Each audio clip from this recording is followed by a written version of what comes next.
Hello.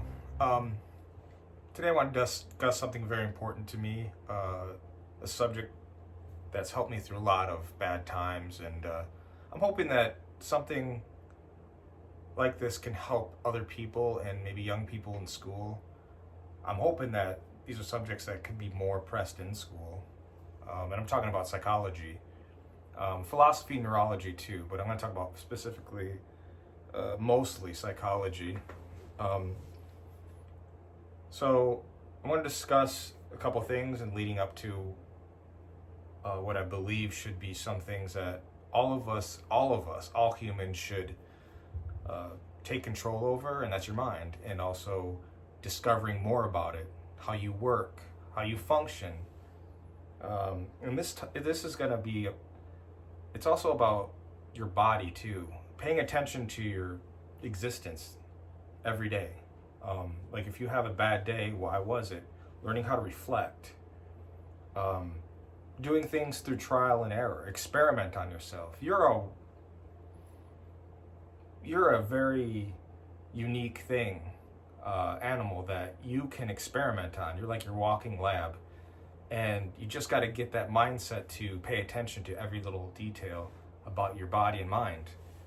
And also your community and people around you, because your output is also going to affect their input, objects and living things.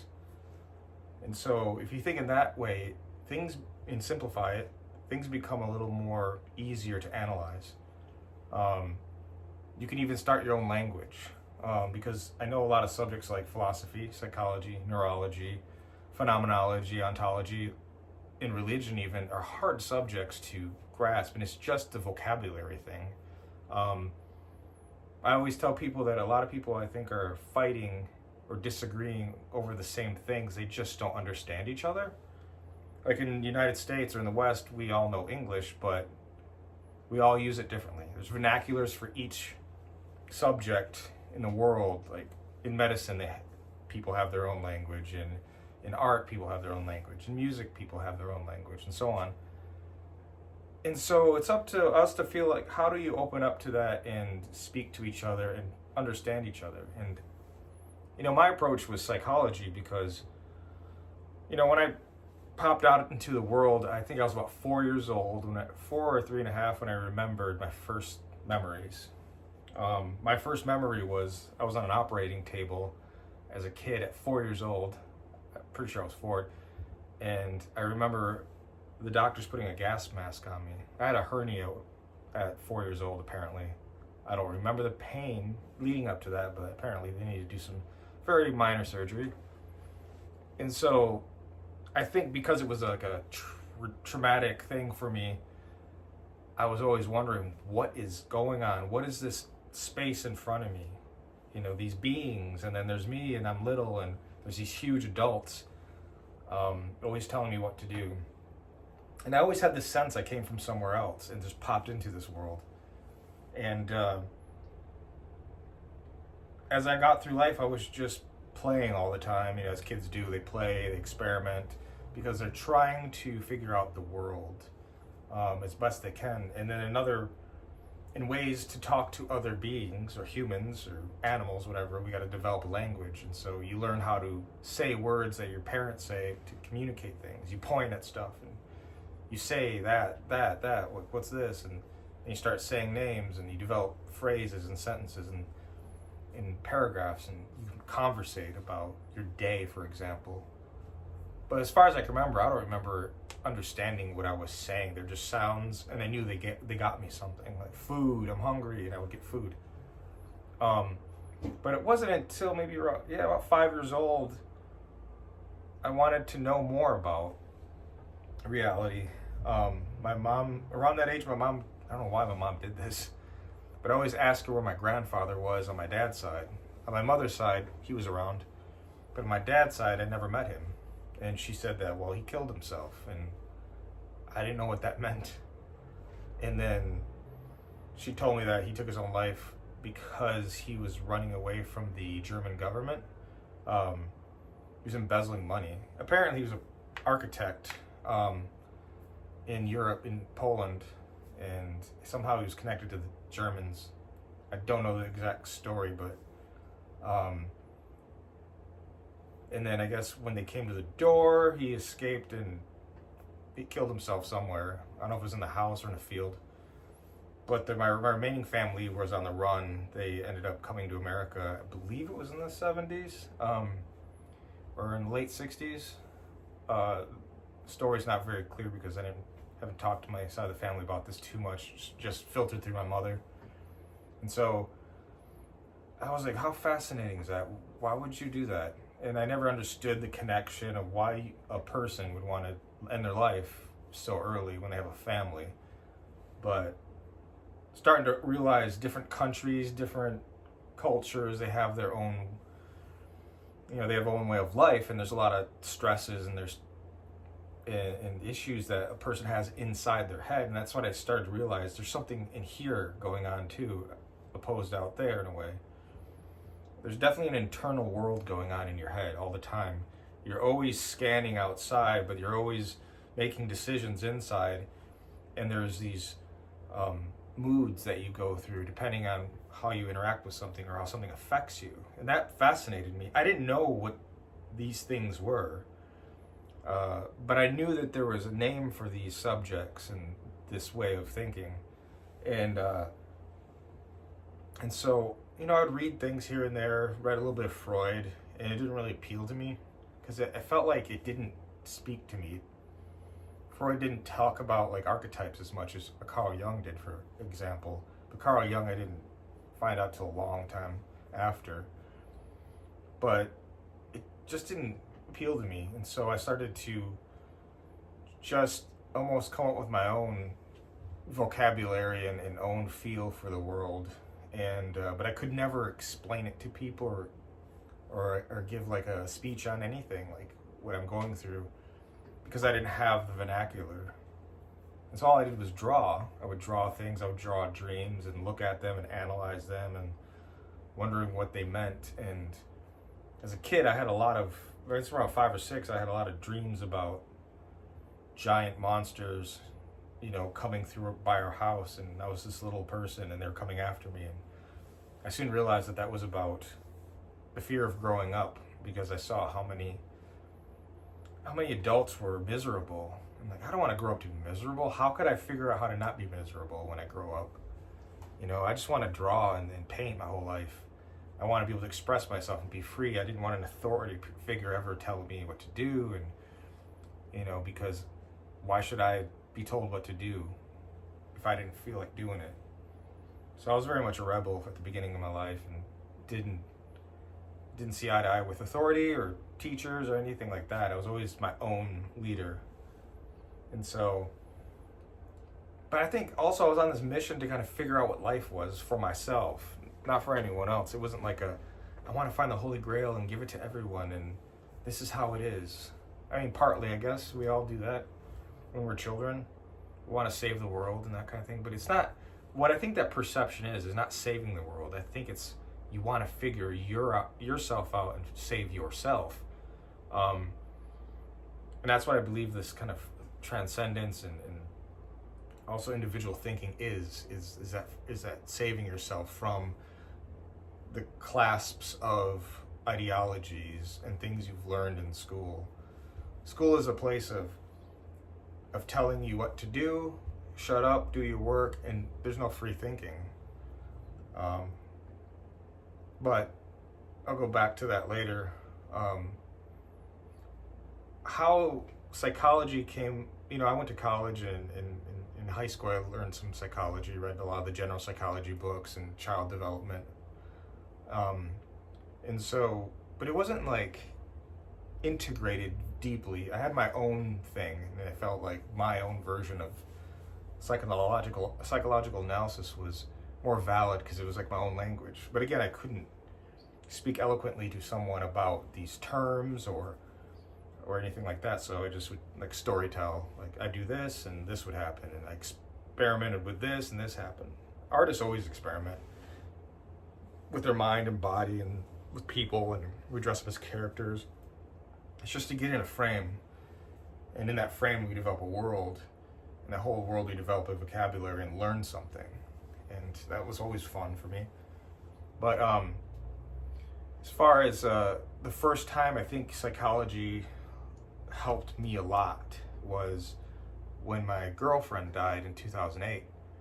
I've experienced death before when I was 5, and that was not a person that was close to me. It was a stranger.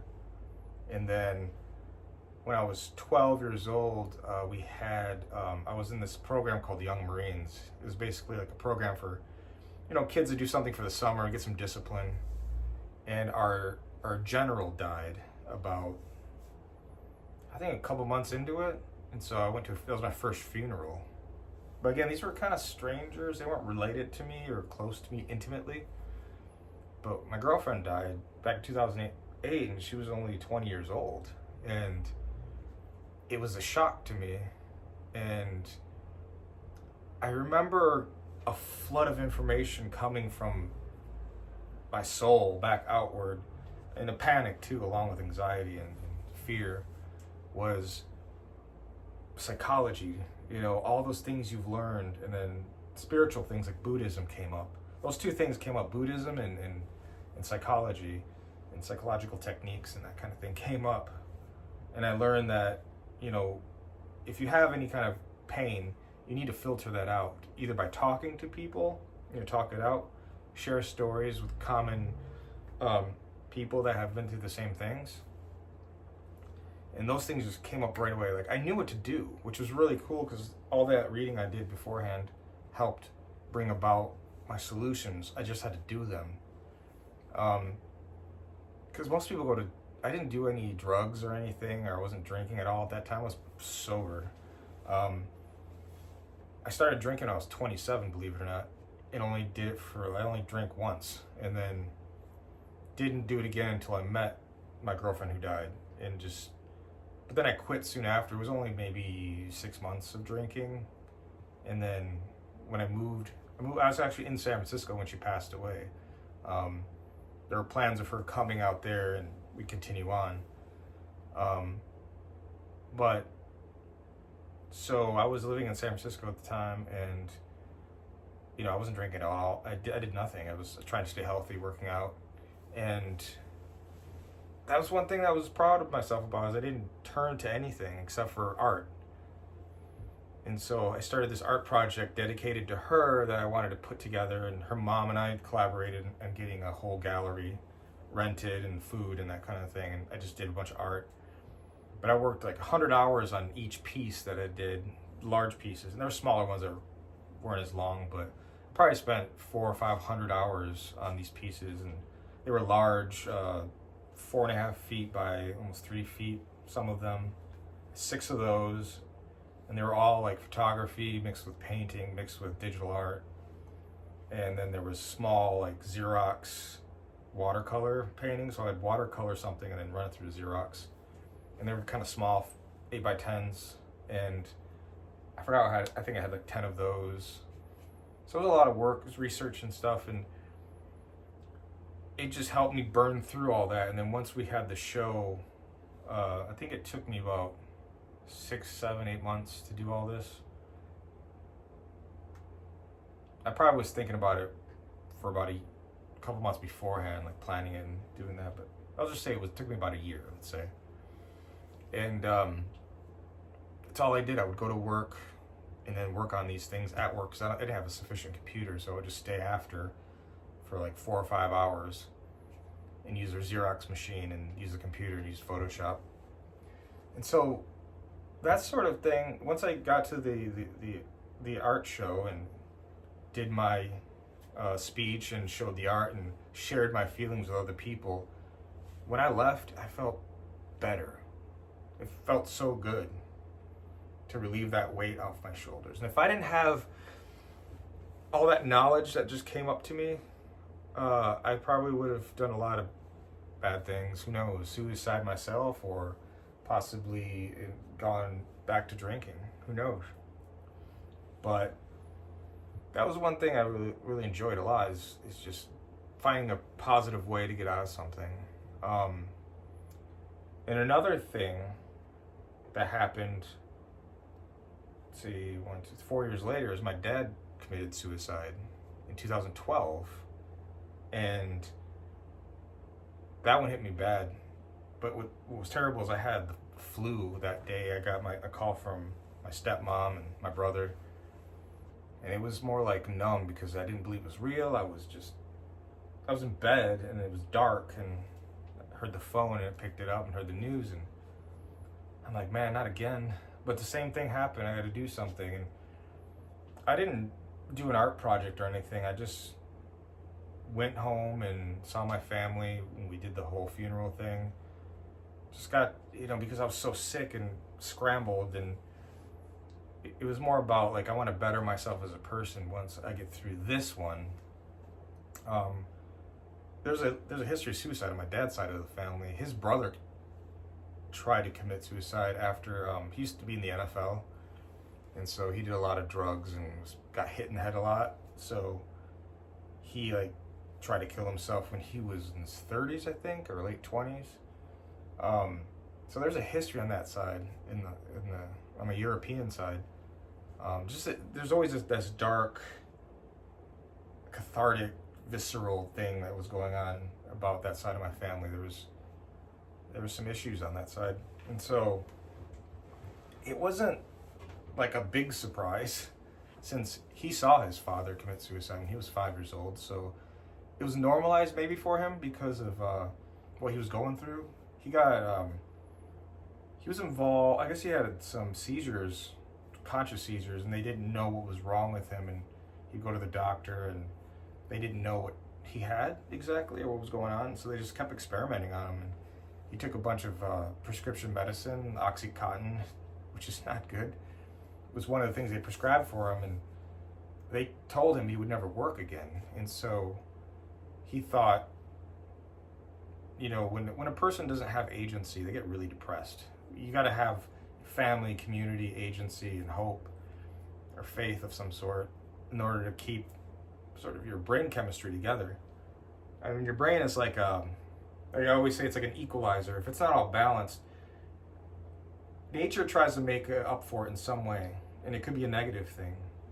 Like the reason why maybe you smoke pot every day because you're lonely, or you drink because you're lonely. Well, those things are trying to fill in a void that you're not getting in naturally, or getting in some way to keep you healthy. There's a lot of there's definitely a gamut of things that a human brain needs to keep everything in balance, so you're in a mood of either you're in stasis or you're in a good mood. If you're too happy, that's weird. If you're too sad, that's not good. It's almost like, I always say to myself, keep yourself either just balanced or a little bit up. But once you start dipping, you pay attention to that, what's missing. It's a signal. When you feel depressed, it's a signal. A lot of people just sit there, or they drink, or they do some kind of something that's negative, and it's a momentary Band-Aid, but the next day or the next week you don't feel good anymore. And you're like, well, why? Or even food. People go to food too. That's one thing I used to do a lot of, is when I was depressed or lonely, I would eat food and watch TV, play video games. And what I noticed later on in life is, oh, I see what's happening. There's something missing here that you're not filling in, so then you're doing all these other, like addiction comes in, your reward system comes in and wants to make you feel better. It's trying to give you a hug, but it's not working, because the real thing is the thing you want, or something close to it. But yeah, so my father felt that thing about agency, and he was told he was never going to work again. So he was like, well, my time is done here. I have no purpose anymore, which is very, in a state of mind, I guess, when you're under some influence, you don't understand that there is always a way out, and there's always another option. But I guess he was a kind of a straight thinker about that. And so that one was interesting, because I didn't do an art project. I just started doing music a lot more seriously. I was like, I want to make an album. I think that was kind of the thing that kind of filled that helped me heal, was starting an album. In 2013, I did like a EP of 5 songs with 2 ladies, and I never released it per se. Like, I put it on SoundCloud, but I never released it professionally or anything. But it was just the experience that got me through it, learning how to produce music properly, at least what I think is proper, finding my own voice in music and music production and writing got me going. Because I remember maybe a couple months before he passed, because I was supposed to see him maybe not a couple weeks after he passed, he was just saying, good job, you're doing really good in music, keep going. And so that was inspiring. I was like, okay, yeah, this is what I want to do. So that's one of the things I learned.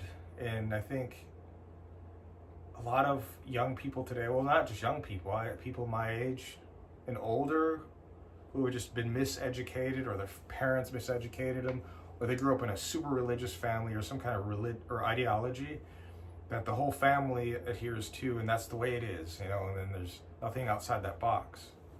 But again, free thinking is also bad, because you could go outside of your capabilities, let's say, and not know what you're doing. You need a toolbox. And so, like for me, I had a lot of mental needs because I had many issues. I had ADHD, anxiety, and social issues, which didn't come up until stress was added on to me, when I started getting into a career. And, at one point I did start drinking again for about, I would say, a year. Kind of hard. I took a year off of work so I could make this album with the girls, and that's probably was attached to the father issue that happened. And so it was all kind of like side by side, here I am trying to make a track, or trying to make music, and then I have alcoholism on top of it. And I kept every day I had to have a routine. I'm going to drink, feel good, I feel pumped, now I'm gonna make some music, and then I would just get really sloppy at the end, But my friends, one of my female singers didn't drink, the other one did, so her and I were kind of like a party couple for a little bit, and that didn't help. But we got through it, we made some songs, and at one point I was like, I gotta switch my routine up, so that's when I took the initiative to lose weight, stop drinking, and I'm done forever with that. So, but again, if I didn't have all these things in my head on how to prioritize my approach to each of these addictions or negative habits, I would have been messed up.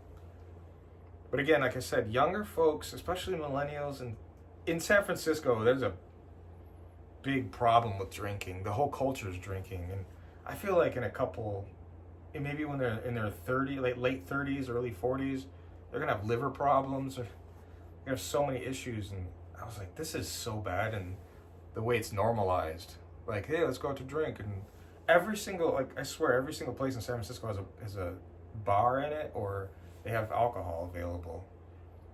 You don't have any social clubs or like places of like where you can muster. It's not the right word.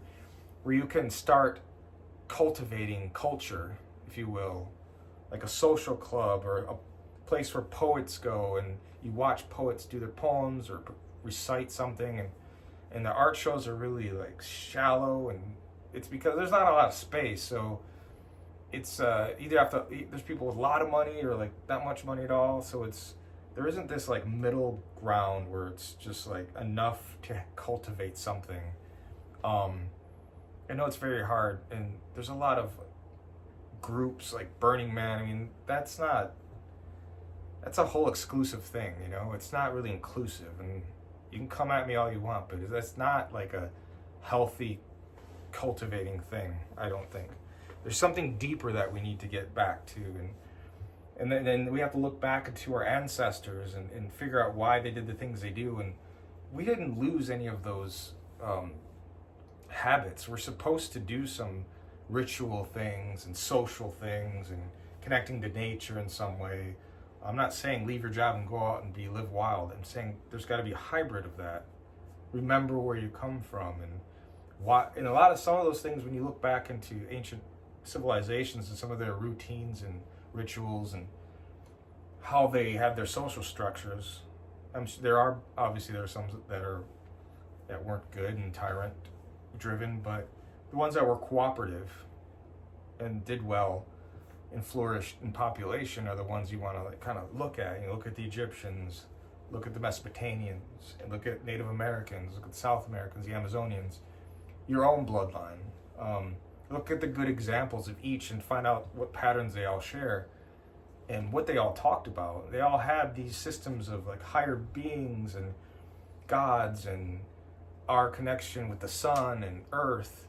And today we're inside these boxes with metal box, or these boxes looking at a screen with aluminum, and it's like that's something new. It's not natural, to live that way all the time. And we wonder why we're depressed. We got, like I said, we have all these slots we have to fill, and we're not filling all of them. And alcohol's a big one. It's a big problem, I think. In big cities, I don't know about small towns, but in big cities, they seem to be a cascade of problems due to that, because all this gentrification there's a formula, like build bars, build high rises, but nothing that promotes working out, socializing properly, how to take care of yourself properly.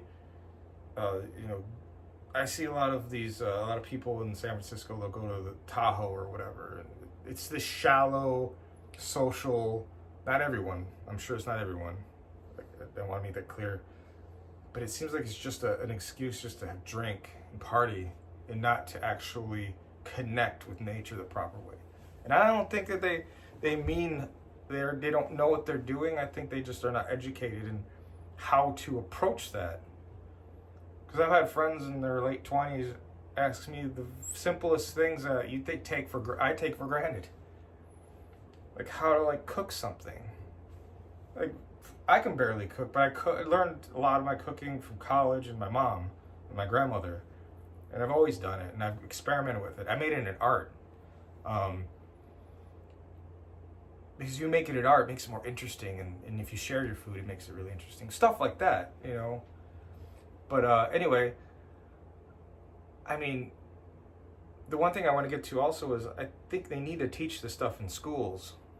They need to teach philosophy, psychology, neurology, especially neurology, like how your brain works. You can tell your children if they feel sad. You can be like, well, you have, something in your brain that maybe you can characterize it. Maybe there's a little sad monster or a little sad person that lives inside you, and you want to make them happy, so you want to give them a lollipop. And these we think in pictures. A lot of us do. A lot of humans think in pictures and storytelling, because, like I said, going back to the theme of ancient civilizations, and we had the proclivity to tell stories around a fire.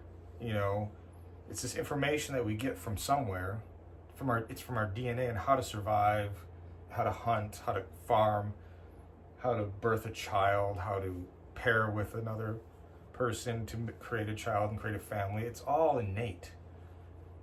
But we have to talk, we have to communicate that to people with either pictures or words. And so, all this stuff are tools to self-analyze and self-correct. And if it's something physical, you go to the doctor. But a lot of the stuff you can do at home, but it takes you have to remove yourself from society and be alone and think about things. So I really think schools should implement these very young, but in a simplified way, instead of sit down, shut up, and do this. I'm sure not all schools are like that. There are some experimental schools out there. There's a school, it's a farm, I forgot what it's called. I think Simpson Farm or Simon Farm. It's an education system where they have these kids work on a farm and learn some discipline and learn how to take care of something. Most of these kids have ADHD or learning disabilities or social issues, and I'll find out the name of that school and maybe link it down below. that's where I wish I would have gone. And most of these schools are in Europe as an option. And it feels like in Iceland, for example, you can go to art school as a kid. You know, like I would have loved that, but here in America, you have to pay for it, or you know. And I just did it on my own, but I don't regret what happened to me. I'm just saying these options are not out there for people of every social level. So that would be great. Another thing, I feel like we're losing our sense of history. I mean, there's a lot of information out there. That's another problem. Like, what things do I read? What things do I do? What kind of person do I want to be? Because we're all trying to discover ourselves, and we need to aim for something we like to do, but we need examples that are really good for us. Like books like Crime and Punishment by Dostoevsky is a great psychological analysis of like the human condition on what happens when you murder someone. And it's a very slow book, but very detailed, and I would recommend that highly because it's not unlike any other book I've ever read. It's very, very visceral and detailed, and it puts you there, and it's depressing and it's dark, and it's a really good book. A lot of people want pizzazz and entertainment. They don't want to think. They just want, give me things. You know, we have this king complex now where everything's push button. So we're mentally becoming what kings were in the past. We have the same freedoms almost. Most of us. I'm not saying all of us. But we need to like sit down and start read some things that you would enjoy, but that's a good one. And Carl Jung, the concept of a shadow, is also a good thing to analyze. Because inside of all of us, we have the capabilities of evil, of murder, of malevolence, just as much as Hitler did. All of us. If we all lived in that same exact situation, we would have been him, believe it or not. And I denied it to the hilt until I started studying more and more about how the mind works. We all have the same mind. As there's a guy named Neville Goddard. He's a lecturer, a writer. He had a quote that was, we all share the same mind, we just have different arrangements of it. And that's so true.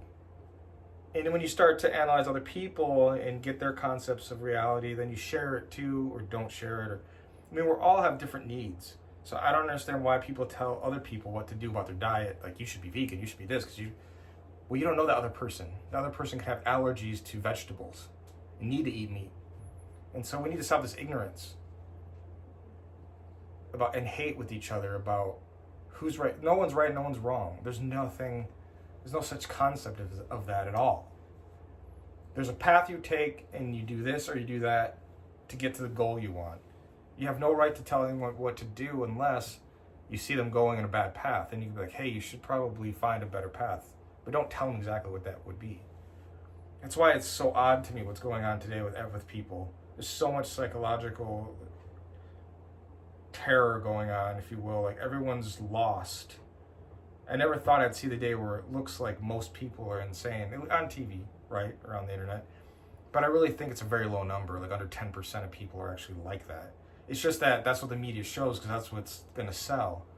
Because when I go to the Midwest or the South, or countries that are more family-oriented, it's like, I don't see that. It's just big cities, and mostly on the West Coast, it feels like. Maybe on the East Coast too, but for some reason it's on the West Coast a lot.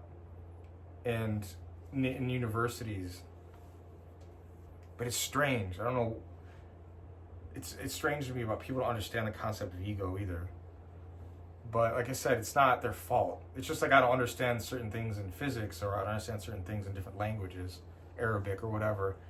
It's the same kind of ignorance. You just don't know it's there, or how to use it. And it's okay to ask for help, and it's okay to humble yourself, and it doesn't mean you're stupid. How can you be stupid if you don't understand something, if you never were introduced to it?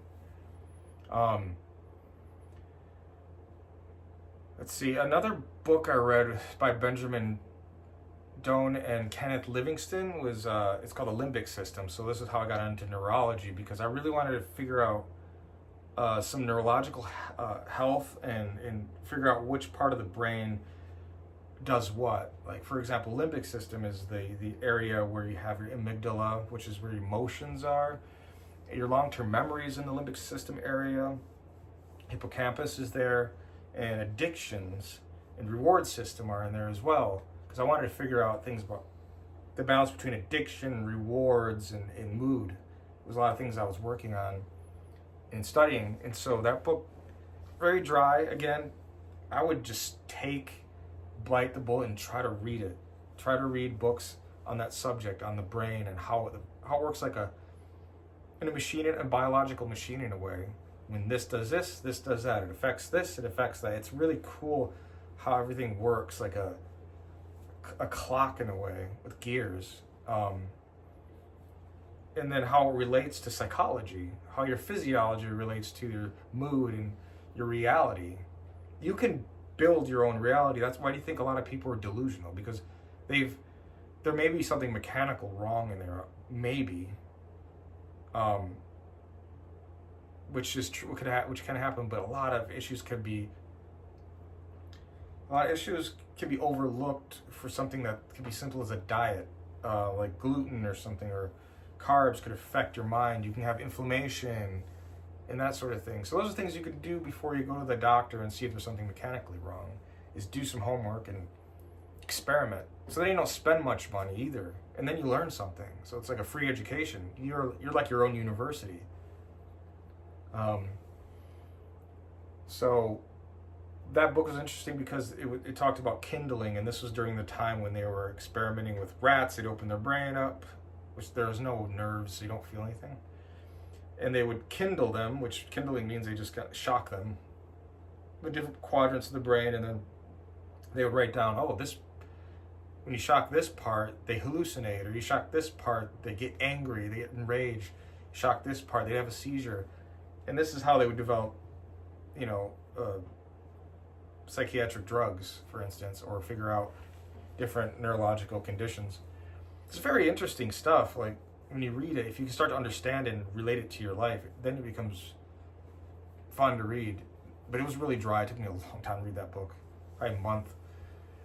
And so, let's see what I want to cover, because I think I got everything. But with the philosophical aspect of everything, because actually, when I got out of my alcoholism in 2016 is when I stopped drinking. So I drank on and off from 13 to 16, so it wasn't a year. It was about 3 years, but it was on and off. But then that last, from 15 to 16, was a solid year of drinking. When I got out of that, something bad happened. I had to get myself out of. What am I going to go to? Well, this time it wasn't art, it was philosophy. It was more like I was reaching a spiritual journey, if you want to put, I think that word spiritual, but I was looking for my spirit. How about that? I was looking for my soul again, because I felt like it was sucked out of me, or it was immature and it hasn't grown in a long time. So I need to start from inside out, from the unknown, from the consciousness, from the spirit world, and those sort of things we can never explain. And Alan Watts was one of the big ones, but Krishnamurti was the first one I actually introduced myself to. Actually, I think a friend introduced that to me, but I introduced that person in my life, and I was listening to all these podcasts or audio recordings of him and reading books, and the big subject was about groupthink and thought. And he would say this quite a lot in a lot of his lectures, like, once you join a group, you separate everyone else. That's so true. You all know out there, like, once you're in a group of people, you feel like less intelligent. You feel less of an individual. And you would say, well, why is being in a group bad? You know what, I'm in a group, we're fun, we're cooperating, and this and that. And that's what I'm talking about. What develops over time is like this pride for that group, especially if you do well in your own cooperation. And there's another group who doesn't. You may develop this resentment or this like jealousy if they're doing better. Not everyone is like that, but there's always someone in a group of 10 that's bad, or a group of 100. There's at least one person. It's just the way, there's this math about people. There's no way that everyone can be good. It's impossible. And so I wish people would stop thinking that, well, if everyone just, got enlightened in something, that we'd all be good, we could hold hands. No, that's not the way reality works at all. It's never worked. It's never gonna work. But what we can do is balance it out so there's less of bad people. That's what we can do. We can do as much as we can. Because what happens in groups, large groups, there's always a bad person, because especially in safe communities, if you're in a safe community, like, if any of you lived in suburbs or safe cities, there's always these bad kids that roam around, because the system, meaning the social system or nature, needs to have some kind of balance. You can't have all good. It needs to have all bad as much as there is good, or at least some bad, because when everything's safe, your mind wants some excitement. It wants something, your brain likes excitement. And so this is why you need to work out, you need to travel, you need to keep brain busy. But a lot of people don't want to do the work, you see. That's where it comes down to, is the work. But you're always going to have that snake in the garden. The Garden Eden story is perfect. The snake in the garden. That's because that's the way it works. I don't know why we think we're going to cure all depression and all this just because we want. That's our ignorance. And I don't want evil either. I'm just saying there's a balance. And that's what we got to realize, that they're both necessary. Because if you have one dominate the other, it's not good, right? Not good at all. And so another person is Alan Watts. His message that I pulled out is about letting go. Letting go of resentment, letting go of someone who's hurt your feelings, letting go of a failure you've had, letting go of a death. Just let nature's process do its thing. And you'll see a path opening, and you can go along that path carefully, and you'll start to see how things work. It's almost hard to even quantify a language for what this is, but there's definitely a reality on top of our reality that we just don't see. But when you clear your mind of all the BS, and you keep up with your diet as best you can, and you keep people around you, keep people around you that are good for you, and try to negate the bad ones, especially ones that want more from you all the time. They got to learn to think on their own. You can help people to a point, but make sure you know your balance and it's not affecting your world. You got to do this check and balance a lot, because you can be over here and not know it after a while. But letting go is a big one.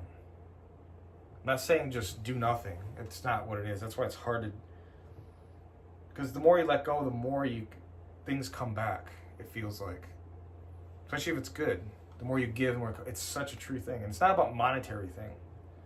It's about this energy, this feeling you get that makes you feel good.